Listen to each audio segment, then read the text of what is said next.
오늘 우리가 함께 나누려고 하는 말씀은 기도에 대한 부분입니다. 내일부터 느헤미야서 9장 7절부터 38절까지 본문을 6개 부분으로 나누어서 함께 말씀을 나눌 터인데, 오늘은 이제 그 본문의 서론이 되는 앞에 있는 본문을 가지고 함께 기도에 대해서 말씀을 나누려고 합니다. 우리 교회는 이제 1년에 3번씩 특별 새벽 기도회를 하면서 그럴 때마다 하나님께서 우리 가운데 주시는 은혜를 참 많이 경험하고 있는데, 이번에도 그런 은혜를 주실 것을 믿고 우리의 마음의 밭을 준비하는 그런 시간이 됐으면 좋겠습니다. 오늘 본문의 배경은 이스라엘 민족이 바벨론에서 돌아와서 예루살렘의 성벽을 건축하고 난 다음에 이 느헤미야가 본인이 원래 그 느헤미야는 페르시아의 총독이었고 페르시아의 술관원장이었고 예루살렘의 총독으로 파병을 받아서 왕의 허락을 받고 이제 예루살렘에 와서 성벽을 쌓는 그런 일들을 이제 하고 난 다음에 이미 본인보다 먼저 예루살렘에 와서 신앙 개혁을 위해서 애쓰던 에스라라고 하는 성경학자이면서 또 제사장 가문에 있었던 이 에스라를 앞에 세워서 에스라로 하여금 그를 격려해서 이스라엘 민족을 함께 모으고 말씀을 읽고 기도하고 또 회개하고 또 삶의 변화를 촉구하는 이런 과정들이 느헤미야 8장, 9장, 10장에 걸쳐서 나와 있습니다. 이제 8장에 보면은 말씀을 읽는 장면이 주로 나오고 9장에서는 기도하는 내용이 나오고 10장에서는 삶의 변화, 이방인과 결혼했던 사람들은 다 그걸 정리를 하고 또 안식일을 지키지 못했던 사람들을 하여금 안식일을 지키게 하고 또 11조를 하지 못했던 백성들에게 그 일을 다시 격려하고 이런 일들을 이제 하게 되는데, 오늘 본문은 그 중에 중간에 있는 본문으로서 이제 기도에 대한 부분입니다. 그들이 공식적으로 함께 연합해서 함께 드린 기도의 제목이라고 말할 수 있죠. 보면은 그들이 어떻게 기도했는지, 기도란 그들은 어떻게 생각했는지, 어떤 식으로 기도했는지를 보여주는 굉장히 좋은 기도의 어떤 모델 혹은 샘플이라고 할 수 있습니다. 주보에 나와 있지만 제가 스크린에 하나 준비를 했는데, 내일부터 부르게 함께 나누게 될 제목입니다. 새 역사를 시작하시는 하나님, 새 역사를 여시는 하나님, 새 역사를 만드시는 하나님, 자녀와의 약속을 성취하시는 하나님, 자녀를 훈련하시는 하나님, 자녀를 돌보시는 하나님. 그래서 이제 크게 두 파트로 나누어지게 돼 있어요. 하나님은 어떤 분이신가? 하나님은 새 역사를 여시는 분. 하나님은 당신의 자녀를 케어하시고 돌아보시는 그런 하나님이십니다. 이스라엘 민족이 하나님 앞에 기도할 때 그들의 마음속에 기도에 중요한 기준들이 있었고, 어떤 면에서 가이드라인이라고도 말할 수 있는데, 그들은 하나님 앞에 기도할 때 늘 하나님이 어떤 분이신가라는 부분에 굉장히 집중했습니다. 우리는 일반적으로 사실 그렇지 않을 때가 많아요. 어떤 사람들이 이제 그거를 샤머니즘적인 한국의 토착 신앙이었던 샤머니즘적인 영향을 받아서 그렇다라고 말하는 사람도 있는데, 어쨌든 우리는 기도하면서 좀 어떤 초월적인 심리 상태를 경험하려고 하는 마음이 우리가 좀 많이 있습니다. 그 자체가 잘못됐다는 의미는 아니지만 성경에서 보여주는 이들의 기도의 내용에서 보여주는 두 가지 모습은, 첫째는 하나님은 누구신가, 하나님 역사 속에서 어떻게 일하셨는가, 역사 속에 나타나셨던 하나님은 어떤 분이신가, 이제 이런 부분, 성경 속에서 말씀하는 하나님은 어떤 분인가를 보는 게 첫 번째고, 두 번째 그들의 기도의 초점은 하나님은 우리와 어떤 관계에 있는가 하는 겁니다. 하나님은 우리와 어떤 삶의 자리에 있는가가 두 번째 그들의 관심이었고, 또 기도의 중요한 어떤 바탕에 흐르고 있는 그들의 생각이었음을 보여주고 있습니다. 이런 점에 근거해서 기도하는 것은 굉장히 유익하고 우리의 기도를 훨씬 더 성숙하게 혹은 우리의 기도가 더 깊이 있게 만들어져 가는 놀라운 은혜가 아닐 수 없습니다. 우리는 흔히 기도할 때 이제 우리가 원하는 것을 기도한다 이렇게 생각합니다. 물론 그 말이 틀린 것은 아닌데, 성경 말씀에 근거해서 기도해야 된다 이렇게 말씀하면 그게 무엇을 의미하는지 우리가 정확하게 이해하기가 쉽지 않을 수 있습니다. 그런데 우리가 이제 일반적으로 기도할 때 그냥 단순히 내가 기도하는 것과 내 마음에서 원하는 것을 기도하는 것과 하나님의 말씀에 근거해서 혹은 하나님이 어떤 분이신지를 알고 기도하는 것은 많이 다릅니다. 우리는 하나님이 누구신지에 대해서 알고 기도하는 것, 성경에 근거해서 기도한다고 하는 것을 우리는 굉장히 기도에 어떤 제한을 받는다고 생각해요.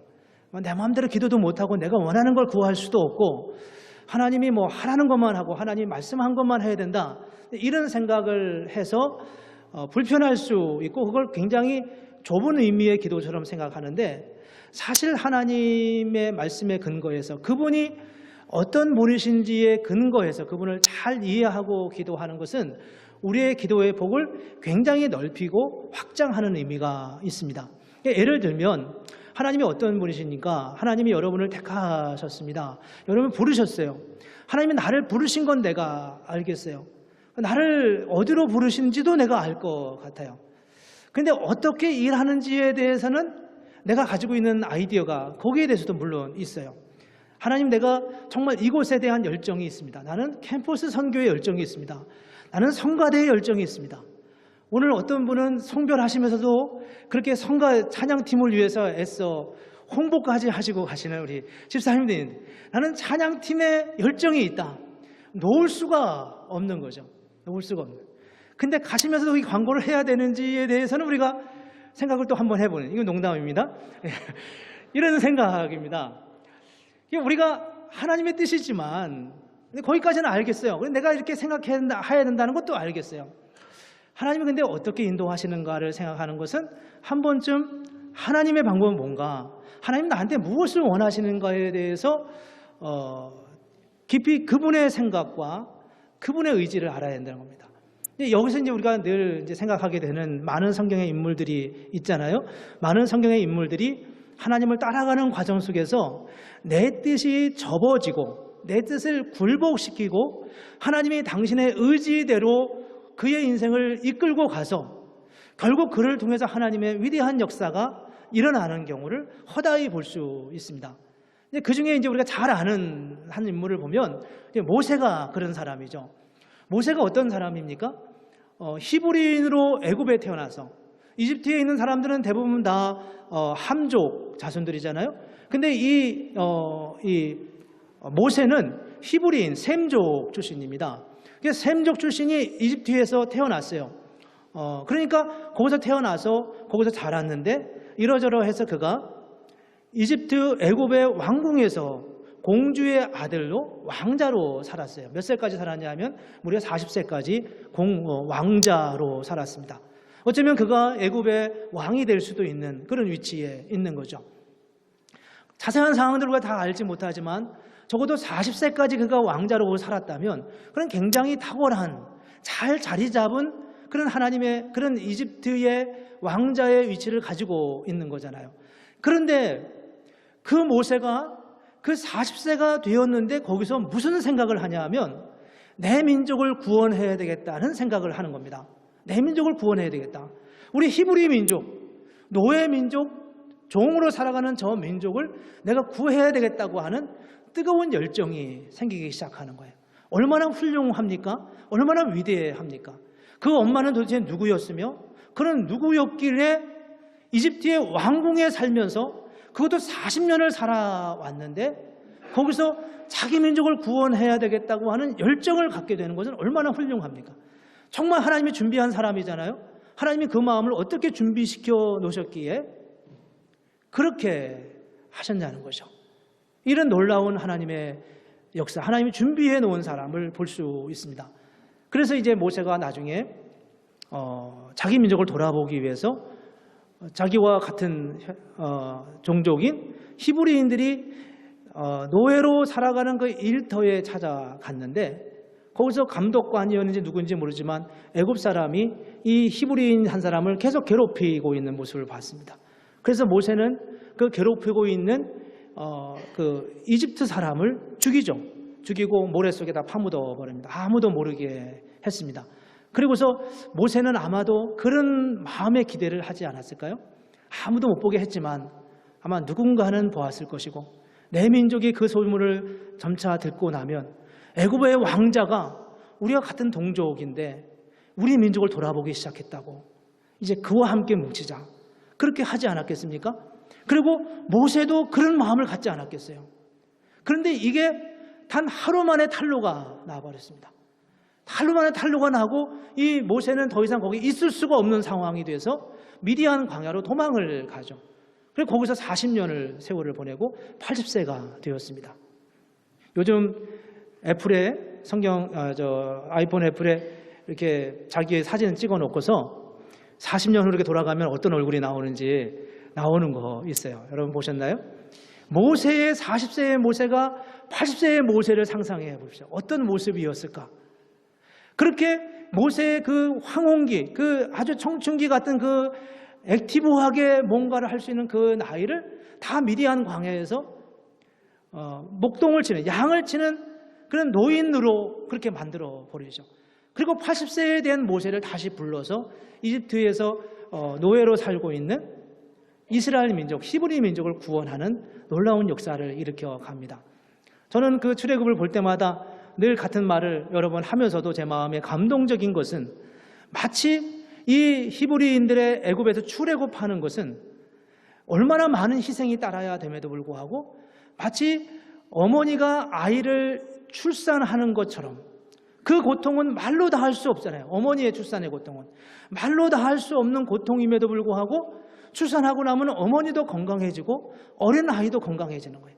마치 하나님이 이스라엘을 한 민족으로서 400년 동안 잉태했다가 그들을 한 민족으로 출산하는 것처럼 그렇게 완전하고 완벽한 모습으로 그렇게 이스라엘 민족을 모세를 통해 출산케 합니다. 이게 바로 하나님의 방법이었어요.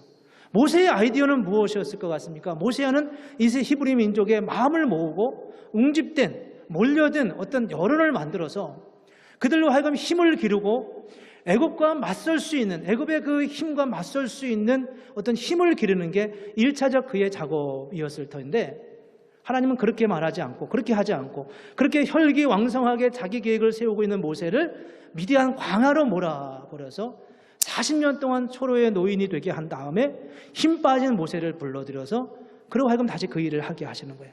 상상할 수 없는 일들을 하게 하시는 거죠. 그게 바로 하나님의 방법이었고 하나님의 이끄심의 역사였습니다. 우리가 어떻게 기도해야 되는가? 우리가 어떻게 하나님께 나아가야 되는가? 하나님의 방법이어야 된다. 하나님의 뜻을 찾아야 된다는 거죠. 언제나 나보다 더 위대하시고 더 탁월한 하나님의 이끄심과 인도하심이 어디에 있는지를 보면서 우리가 하나님 앞에 한 걸음 한 걸음 나아가야 된다는 거예요. 그런 면에서 오늘 이제 길게 38절까지 나와 있는 본문에 나와 있는 이 기도문은 철저하게 성경에 근거하고 철저하게 이스라엘 역사 속에 일하신 하나님의 은혜에 근거하여 그들이 하나님 앞에 기도하고 있습니다. 오늘 그 서론적인 부분으로 두 가지 고백을 그들이 모습을 볼 수 있는데 그 첫 번째 기도의 근거, 기도의 출발점에 그들은 어떤 모습이 있냐면 조상의 죄를 고백하고 있습니다. 오늘 9장 2절에 보면 이렇게 말씀합니다. 모든 이방 사람들과 절교하고 서서 자기의 죄와 조상들의 허물을 자복하고 느헤미야가 조상들의 죄를 고백하고 있습니다. 느헤미야가 이제 느헤미야 1장 6절과 7절에서도 같은 고백을 하는데 1장 6절에서 7절에 보면 이런 말씀이 나와 있습니다. 주는 귀를 기울이시며 눈을 여시사 종의 기도를 들으시옵소서. 나와 내 아버지의 집이 범죄하였습니다 라고 기도하고 있습니다. 나와 내 아버지의 집이 범죄했다. 근데 이런 식의 기도가 구약 성경에 많이 나와요. 예레미야 14장 20절에도 여호와여 우리의 악과 우리 조상의 죄악을 인정하나이다. 우리가 주께 범죄하였습니다 라고 기도하고 있습니다. 이스라엘 사람들은 사실 어떤 사람들이냐 하면 우리도 마찬가지지만 우리가 현재 고난을 당하고 있는 것이 곧 우리 조상들의 문제 때문이다 이렇게 생각을 했어요. 그건 사실 맞는 말이죠. 이스라엘 사람들이 하나님의 은혜로 인하여서 이스라엘을 가나안 땅에 건국하고 나라가 이렇게 지탱돼 가다가 주전 586년에 이 이스라엘이 유다가 이제 바벨론의 포로로 잡혀가지 않았습니까? 포로로 잡혀가서 거기서 오랜 시간 거기서 살게 되었습니다. 근데 그 사람들이 거기서 살면서 얼마나 마음이 아팠겠어요. 도대체 우리 조상들은, 우리 아버지, 할아버지들은 어떻게 하나님을 믿었길래 이렇게 이 나라가 이 꼴이 됐냐고 그런 생각을 하지 않았겠습니까? 그러면서 그들이 그 성경적 근거를 찾았어요. 그게 뭐냐면 출애굽기 20장에 나오는 두 번째 계명에 이런 말씀이 있습니다. 너희는 우상을 섬기지 말라. 그런 말씀을 하면서 출애굽기 20장 4절, 5절, 6절에 보면 이런 말씀이 있어요. 아버지로부터 아들에게로 3, 4대에 이르게 하거니와 나를 미워하는 자의 죄를 갚되, 하나님 앞에 바르게 서지 못하는 사람들의 죄를 갚되 3, 4대까지 이르게 한다. 이렇게 이제 십계명에 말씀하셨습니다. 그게 하나님의 믿음으로 살려고 하는 뜻이죠. 그런데 이 말씀을 뒤집으면 어떤 의미가 되나요? 내가 지금 고난을 받고 있는 이유는 내 부모의 죄 때문이다. 이렇게 생각하는 거예요. 내 부모의 죄 때문이다. 근데 이스라엘 사람들이 포로로 잡혀갔습니다. 근데 포로로 잡혀서 거기서 매일 노역을 하는 거예요. 그러면서 어떤 사람들은 결국 회개를 하고 주님 앞에 돌아왔지만 많은 사람들이 그런 원망을 합니다. 도대체 우리 조상들은 뭐냐고요. 어떻게 우리 조상들이 믿음으로 살지 못해서 우리가 이런 고난을 겪느냐. 이렇게 하나님을 원망하고 아쉬워하고 아파하고 그렇게 했습니다. 이때 에스겔 선지자가 무슨 말을 하냐면 이렇게 에스겔 선지자는 포로기 선지자인데 이런 말씀을 합니다. 에스겔 18장 2절에 보면은 이렇게 표현하면 너희가 이스라엘 땅에 관한 속담에 이르기를 아버지가 신 포도를 먹었으므로 아들의 이가 시다고 함은 어찌 됨이냐. 저게 이제 그들이 썼던 속담이었어요. 아버지가 신 포도주를 먹으면 아들의 이가 시다. 어떤 문맥에서 썼는지 모르지만 그렇게 썼어요. 저 말의 의미는 부모가 그렇게 하면 자녀도 영향을 받는다는 뜻이죠. 그런데 지금 에스겔 선지자가 저를 되치면서 그렇게 말하는 것은 옳지 않다. 아버지가 신 포도를 먹었다고 해서 아들의 이가 실 수가 있겠냐? 그래 본 적 있어요? 그런 적 있죠. 앞에서 신 거 먹으면 같이 신 느낌을 갖는, 그럴 수 있지만 사실 저 말은 옳지 않다는 거예요. 모두가 다 자기 죄로 인하여 자기가 죄의 그 대가를 받는 거지 내 부모가 그렇다고 해서 내가 죄를 받는 것은 아니다. 이런 말을 지금 하고 있습니다. 너희 죄 때문이다. 근데 오늘 본문에서 이렇게 말씀하고 있는 이유는 죄의 연대의식입니다. 이스라엘 민족이 하나님 앞에 이렇게 기도하지 않습니까? 여호와여, 우리가 자기의 죄와 조상의 허물을 자복하고, 하나님, 우리 조상들이 죄를 졌습니다. 용서해 주십시오. 그리고 나도 죄를 범했습니다. 나의 죄 때문이기도 합니다. 이렇게 고백하는 거예요. 그렇게 고백하면서 하나님 앞에 나아가는 거죠. 그게 바로 죄에 대한 연대의식입니다. 여러분들은 그런 말씀을 어떻게 생각하는지 모르겠어요. 아담과 하와가 어찌하다 죄를 범해서 우리가 이렇게 죄를 범했나, 우리가 이렇게 고난을 당하나, 이렇게 생각할 수도 있을 텐데, 로마서 5장 12절에 보면 사도 바울이 이렇게 말씀하고 있습니다. 그러므로 한 사람으로 말미암아 죄가 세상에 들어오고 또 죄로 말미암아 사망이 들어왔나니 이와 같이 모든 사람이 죄를 지었으므로 사망이 모든 사람에게 이르렀느니라 라고 말씀하고 있습니다. 이 말씀이 뭐예요? 이와 같이 모든 사람의 죄를, 한 사람으로 말미암아 죄가 세상에 들어오고 죄로 말미암아 사망이 들어왔어요. 아담이 죄를 범함으로 세상에 죄가 임했어요. 그런데 사실은 모든 사람이 다 죄를 지었다는 거예요. 아담과 하와가 죄를 범할 때 우리도 거기 있었다는 것입니다. 이 말을 이해하고 받아들일 수 있습니까? 우리도 거기에 있었다는 거예요. 이 표현을 어떻게 표현해야 될지 모르겠어요. 아담과 하와가 죄를 져서 나는 죄를 짓지 않으려고 하는데, 나는 지금도 죄를 안 질 의향이 있는데, 나는 지금도 죄를 여전히 안 질 수 있는 힘이 있는데 아담 때문에 내가 죄를 범했다, 이렇게 말할 수 없다는 거예요.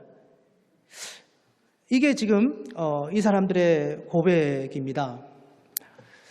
오늘 우리가 세상 속에서 사람들의 죄를, 사람들의 안타까운 모습을 볼 때 우리는 어떻게 반응하는지를 한번 살펴보면 도움이 될 것 같습니다. 저는 이제 목사로서 그런 생각을 하죠. 이제 큰 교회 목사님들이 가끔 담임 목사직을 세습을 하고 이어줄 때 많은 사람들이 비난을 합니다. 왜 저렇게 욕심을 내나 이런 생각을 하는 거죠. 굉장히 안타까워하고 아쉬워하고 그렇습니다. 정말 안타까운 일이 아닐 수가 없어요. 그런데 우리가 그 자리에 있었더라도 나는 틀림없이 그렇게 하지 않았을까 그런 생각을 할 때가 있어요. 저는 그럴 거야 안 그럴 거야 여러분이 보시기에 아니라고 얘기해 주시면 정말 고맙겠습니다. 저는 안 그럴 거예요. 아마도 여기서는 안 할 거예요. 그렇죠? 그러나 만약에 그런 교회에 가 있었다면 마음이 좀 흔들릴지도 몰라요. 아니 혼자는 그런 생각 안 할 거예요. 그러나 누가 정말 교회를 생각하는 사람이 와가지고 목사님이 정말 열심히 사역을 잘했는데 정말 걱정이다. 요즘 안타까움이 많다. 목사님 아들이 신실하다고 하니까 아들이 해주면 좋겠다. 한마디 해주면 마음이 조금 흔들릴지도 모르겠죠. 두 사람이 와서 얘기하면 더 그럴지도 모르죠. 어쩌면 교회의 중요한 리더십들이 결정을 해주면 더 마음이 흔들리지도 모릅니다. 정말 안타까운 일이에요. 정말 왜 그래야만 되나 이런 생각이 들어요. 왜 그것을 법적인 제재로다가만 막아야만 하냐고요. 그런데 또 한 가지 안타까운 것은 그러면 내가 그 자리에 있어도 난 그러지 않을 수 있을까 이런 생각을 우리는 점검하면서 해야 된다는 거예요. 이게 죄의 연대의식입니다. 우리는 마치 나는 아닌 것처럼 그렇게 생각하고 말하는 데서부터 문제가 더 커질 때가 참 많이 있어요. 아담과 하와가 죄를 범해서 지금 우리가 죄를 범한다. 그게 아니라는 겁니다. 아담과 하와가 죄를 범한 것을 보면 우리에게도 여전히 그럴 가능성이 우리에게 있음을 보여주는 거예요. 성경은 심지어 아담과 하와가 죄를 범할 그때에 우리도 거기에 있었다고 말하고 있습니다. 아니 어느 A교회, B교회, C교회만 잘못돼서 이 시대의 교회가 이렇게 안타깝게 가는 것일까요? 아니 목회자들만 문제가 있어서 교회가 그렇게 가는 것일까요? 우리 모두가 지금 그 길을 걷고 있는 거예요. 다만 어떤 사람들은 더 많이 가고 더 덜 가고 그런 차이는 있겠지만 우리가 다 그 안에 있습니다. 느헤미야는 하나님 앞에 기도하면서 그런 마음으로 기도하는 거예요. 하나님 우리 조상들이 잘못했지만 나도 못지않게 잘못했습니다. 이스라엘 민족이 하나님 앞에 기도하면서 그렇게 기도하는 겁니다. 하나님이 우리 민족이 우리 조상들이 잘못해서 우리가 이 상황까지 이르게 되었습니다. 그런데 우리도 여전히 동일한 모습으로 주님 앞에 서 있습니다. 우리의 죄를 용서해 주시옵소서라고 기도하고 있는 것입니다. 우리가 가끔 이제 동성애 문제 얘기도 가끔 하지 않습니까? 그게 죄냐 아니냐 이런 논란을 우리가 많이 하지만 또 그것은 그거대로 정확하게 성경적 기준을 우리가 언급해야 하지만 이 시대의 성적 문화가 얼마나 타락하고 얼마나 이완되어 있고 얼마나 성적 문화가 문란되어져 있는지를 우리가 다 알지 않아요.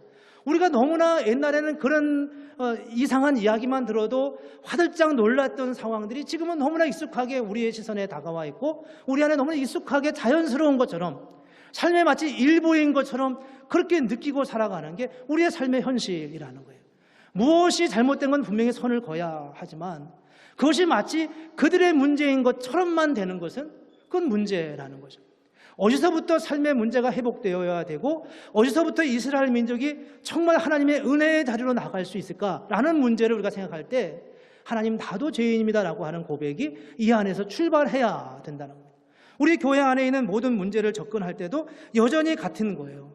그들의 죄가 내 안에 보이지 않으면 그거는 우리가 잘못한 거죠. 내 눈에 보이는 저 사람의 죄가 내 눈에도 보여야 되고 내 안에도 동일하게 보였을 때 나의 아픔으로, 나의 슬픔으로, 나의 안타까움으로, 나의 부끄러움으로 와 닿을 때 비로소 우리는 그 문제를 함께 끌어안고 기도할 수 있다고 하는 것입니다. 두 번째 이어서 본문이 보여주는 또 하나의 모습은 1절에 보면 이렇게 말씀하고 있어요. 그들이 기도하는데 다 모여 금식하며 굵은 베옷을 입고 티끌을 무릅쓰며 기도했다라고 말합니다. 굵은 배를 입고 티끌을 물으며 기도했다. 저건 슬픔의 표시였어요. 그 당시 사람들이 애통해할 때, 또 정말 마음이 안타까울 때 저들은 베옷을 입고 하나님 앞에 기도했습니다. 그리고 때로는 억지로라도 울어야 될 때는 또 베옷을 입고 그렇게 통곡했습니다. 1장 4절에 보면 느헤미야가 예루살렘의 황폐한 소식을 듣고서 수일 동안 슬퍼하며 기도했다라고 말하는 것도 볼 수 있습니다. 이 민족이 하나님 앞에 슬픔으로 기도했다고 하는데 이 슬픔의 이유가 어디에 있었을까 하는 거예요. 어디에 있었을까? 왜 어디에 슬픔이 어디서부터 오는 것인가? 단지 포로로 잡혀가서요? 그것만은 아닌 것 같습니다. 그들이 슬픔으로 기도했던 이유는 그들이 원래는 그렇게 살지 않도록 복을 받았던 사람들이기 때문입니다. 그냥 현실을 보니까 안타까워서 기도했다. 그것도 물론 맞겠죠. 다른 민족과 비교해서 우리가 너무 안타까워서 울었다. 그것도 맞을 수는 있을 거예요.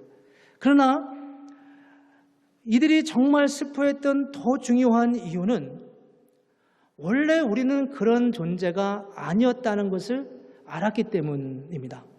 우리가 어떤 민족인데 하나님의 선택받은 민족 아닙니까? 하나님이 특별히 선택해서 이집트라고 하는 그 어마어마한 제국 아래서 한 사람도 죽지 않고 다치지 않고 하나님의 특별한 능력으로 10가지 재앙과 홍해를 건너는 역사와 광야에서 만나를 먹는 기적적인 일들을 체험하고 가나안 땅까지 왔어요. 특별한 민족입니다. 특별히 구별된 하나님의 사람들입니다. 그런데 우리가 지금 이렇게 바벨론의 포로로 잡혀서 이렇게 살아서야 되겠냐는 겁니다. 이제까지는 그런 생각을 안 했었어요. 그냥 우리는 조상을 잘못 만나서 그런가 보다. 이게 우리의 삶인가 보다. 여러분 생각해 보시죠. 애굽에서 400년 동안 종살이를 했어요. 400년 동안 종살이를 했으면 그는 그의 신분도 종이고 그의 생각도 종이고 모든 게 다 종으로서의 생각밖에 할 수 없어요. 그게 바로 종의 노예 의지, 노예의 어떤 멘탈리티죠. 근데 이 사람들이 바벨론에 가서 하나님의 은혜를 누리고 거기서 말씀을 들으면서 우리가 본래 그런 존재가 아니었다는 것을 깨달으면서 그들은 슬퍼했다는 겁니다. 깨달으면서요. 우리가 본래 이렇게 살면 안 되는 거였는데 그런 삶에 던져진 것이 슬픈 거예요. 아파서 슬픈 게 아니라 남에게 욕을 먹어서 슬픈 게 아니라 다른 이웃과 비교했기 때문에 슬픈 게 아니라 내가 본래 하나님의 은혜의 존재였는데 그 은혜를 잃어버렸다는 것에 대한 슬픔이었다. 이 둘은 뚜렷하게 차이가 있는 거예요. 교회란 무엇일까? 교회는 하나님의 은혜의 자리입니다. 예수 그리스도를 통해서 은혜를 받은 하나님의 사람들이 그 은혜를 누리며 감사하며 찬양하며 주의 이름을 높이는 곳이 바로 교회입니다. 가장 바람직한 교회는 어떤 모습일까? 하나님의 임재란 무엇을 의미할까? 하나님의 임재를 경험하는 교회는 어떤 교회를 의미할까? 겸손함으로 주님 앞에 나와 엎드려서 마음의 뜨거운 마음으로 주님을 찬양하고 노래하고 기뻐하고 주님께 영광을 돌릴 때 거기서 오는 한없는 기쁨과 은혜를 경험하고 있습니까? 아니면 경험하지는 못해도 그래 그게 교회의 본질이야. 교회는 마땅히 그러해야 돼. 그렇게 생각하면서 그러지 못한 교회를 하여 아파하고 안타까워하고 있습니까? 하나님이 우리에게 주실 은혜를 준비하고 주일날 우리를 부르셨어요. 우리가 내 말로 나온 것 같지만 주님이 우리를 부르셨다고 우리는 고백하고 있습니다. 1시간 예배를 드리고 돌아가요. 하나님이 내게 주신 은혜가 기억되고 그 은혜로 인하여서 내가 한 주간을 살아갈 힘이 생기고 그 은혜 때문에 내가 주님 앞에 더 믿음으로 살고자 하는 열정과 믿음을 갖게 되는 것은 어쩌면 마땅한 일이고 당연한 일이지 않겠습니까? 근데 나가면서 모든 걸 다 잊어버리는 거예요. 나가면서 모든 메시지를 다 잃어버리고 기억을 못하는 건 상관없어도 그 마음의 감동과 하나님이 내게 주셨던 그 은혜가 내게 마땅히 있어야 되는 건 아닙니까? 그게 마땅한 교회의 모습이잖아요. 왔다가 그냥 가는 게 교회는 아니잖아요. 그게 예배를 드렸다고 말할 수 있지는 않지 않습니까? 근데 우리는 너무나 일상적으로 그런 상황 자체를 자연스럽게 받아들인다는 거죠. 근데 은혜 없는 것 자체를 우리는 마땅히 당연한 것처럼, 한 번쯤 가끔 마음에 찐한 은혜를 받으면 그게 특별한 것처럼 우리는 생각하고 있어요. 오늘 본문에서 말하고 있는 이들의 슬픔의 원천은 어디에 있을까? 왜 슬퍼했을까? 그들은 원래 그런 민족이었어요. 그들이 하루 이틀 사이에 이렇게 한 해 두 해 사이에 멸망한 게 아니라고요. 이스라엘은 거의 다윗 때 이후로 계속 죄로 죄악으로 그렇게 더 밑으로 내려갔던 민족들이었어요. 그들은 어쩌면 이스라엘 민족을 보면 그들은 예수님도 목이 곧은 민족이라고 말했잖아요. 굉장히 목이 곧은 민족이고 모든 사람이 다 그렇긴 하지만 유태인들이 가지고 있는 곧은 민족, 목이 곧다고 하는 의미는 특별히 그들의 완악함을 표현해주는 그런 의미가 있습니다. 원래 그런 사람들이었어요. 그러나 그거는 그들의 성향을 말하는 것일 뿐이고 하나님이 그들을 부르셨을 때 그들을 그렇게 내던져 놓으라고, 그렇게 포로로 노예로 살아가도록 그렇게 하기 위해서 하나님이 그들을 내버려 놓은 것은 아니었다는 거죠. 그런데 그 은혜를 잊어버리고 살았어요. 맨날 잊어버리고 늘 의식하지 않고 살았는데 느헤미야 8장을 성경을 읽으면서 그들이 우리를 어떻게 부르셨는지를 깨닫고 우리의 원래의 자리, 우리를 원래 부르셨던 하나님의 은혜의 자리가 여기가 아니라는 사실을 알면서 그들은 마음에 슬픔을 갖습니다. 통곡할 만큼 하나님 앞에 안타까워하면서 기도했던 그런 이스라엘 민족의 아픔을 우리가 여기서 볼 수 있습니다. 그런 면에서 우리는 어떤 모습으로 하나님 앞에 서 있는가 하는 것을 돌아보는 필요가 있습니다. 우리 살로 11 한인교회는 어떠합니까? 교회를 보면서 저는 우리 교회가 건강하다고 생각해요.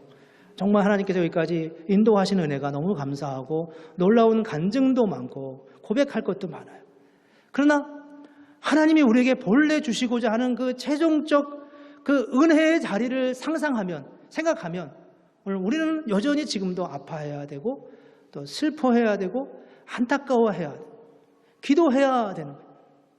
우리 자녀가 믿음으로 잘 크고 교회도 열심히 나오고 공부도 제법 하고 그러긴 하지만 하나님의 그를 향하여 주신 하나님의 목적을 위하여 목적이 있다는 것을 알고 그 아이를 생각할 때, 그보다 더 놀라운 일을 생각할 때 그를 위해 더 기도할 수밖에 없지 않겠습니까? 그런 마음으로 우리는 하나님 앞에 기도할 필요가 있습니다. 찬송가에 보면 이런 찬양이 있습니다. 여러분 잘 아시는 찬양입니다. 그 크신 하나님의 사랑 말로 다 형용 못하네. 저 높고 높은 별을 넘어 이 낮고 낮은 땅 위에 죄범한 영혼 구하려 그 아들 보내사 화목제물 삼으시고 죄 용서하셨네. 하나님 크신 사랑은 측량다 못하네. 영원히 변치 않는 사랑 성도여 찬양하세요. 이 찬양의 고백을 동일하게 느끼시나요? 하나님께서 우리 가운데 함께 하시고 우리를 통해서 은혜를 주시고 우리의 원점을 돌아보게 하십니다. 우리는 오늘 본문을 통해서 두 가지를 꼭 기억할 수 있으면 좋겠습니다. 첫째는 다른 사람의 죄에서 우리 자신의 죄를 보는 것입니다. 조상들의 죄에서 우리의 죄를 보는 거예요. 다른 사람의 허물 속에서 내 죄를 발견하는 겁니다. 그래서 안타까워하고 하나님 앞에 기도하는 거예요. 그게 첫 번째 기도의 출발입니다. 두 번째는 우리가 하나님 주시는 본래의 은혜를 생각할 때 그 은혜에 이르지 못한 우리 자신과 교회를 생각하면서 이 시대를 생각하면서 마음의 아픔과 안타까움으로 하나님 앞에 기도하는 겁니다. 우리 안에 그런 마음이 있으면 우리는 기도의 자리로 나갈 수밖에 없어요. 그런 마음이 없으면 기도의 동기부여를 잃어버리는 거예요. 목사가 하자고 하니까 하는 게 돼버리게 되죠. 그렇게 할 수도 없거니와 우리 안에 정말 하나님의 은혜가 저와 여러분에게 넘치기를 원합니다. 그리고 그 은혜가 어떻게 우리에게 임할 수 있겠나요? 그것은 바로 오늘 본문에서 말씀한 것처럼 다른 사람의 죄 속에서 내 죄를 발견하고 우리의 삶의 자리에서 하나님이 본래 주시고자 했던 그 하나님의 은혜, 하나님의 역사를 바라보고 그 꿈을 갖고 그 소망을 가지면서 안타까운 마음을 가질 때 하나님께서 저와 여러분에게 기도할 열정과 믿음을 주시리라 믿습니다. 오늘 이 말씀을 생각하면서 또 한 주간 함께 기도를 결단하면서 그렇게 주님 앞에 나아갈 수 있기를 주의 이름으로 축복합니다. 우리 함께 기도.